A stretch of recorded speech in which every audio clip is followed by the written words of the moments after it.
একটা কথা বলি বাবা, এই পৃথিবীতে দুটি সম্পর্ক আছে, যেখানে রক্তের যোগ না থাকলেও মনের যোগ থাকলে সেটা স্বর্গ হয়ে যায়।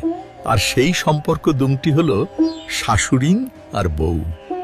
একদিন এক শাশুড়ি তার ছেলেকে বলল, বাবা, তোমার বউ তো এখন তোমাকে খুব ভালোবাসে, আমাকে যেন আস্তে আস্তে ভুলে যাচ্ছে। ছেলে একটু হাসলো, গিয়ে মায়ের হাত ধরে বলল, মা, তুমি জানো, যেদিন আমি জন্মেছি সেদিন থেকে তুমি আমাকে ধরে ধরে হাঁটতে শিখিয়েছ। আর যেদিন ও এই বাড়িতে এসেছে সেদিন থেকেই ও তোমাকে মা বলে ডাকছে। তুমি যে জায়গায় আমাকে মানুষ করেছো, ও সেই জায়গাটাকেই নিজের বলে নিয়েছে। এটা কি কম কথা, মা? কিন্তু ও কি সত্যিই আমাকে আপন ভাবে?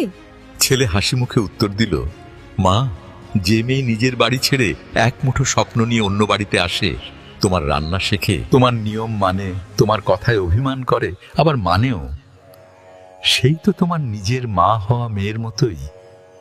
তুমি তাকে মা বললে ও তোমাকে জীবনের শেষ পর্যন্ত মা ডাকবে। বাবা, শাশুড়ির ভালোবাসা আর বউয়ের শ্রদ্ধা দুইটাই যদি একসাথে থাকে, তাহলে একটা সংসার স্বর্গ হয়ে যেতে বেশি সময় লাগে না। মনে রেখো, বউ কখনো শাশুড়ির প্রতিদ্বন্দ্বী নয়, আর শাশুড়ি কখনো বউয়ের বিচারক নয়।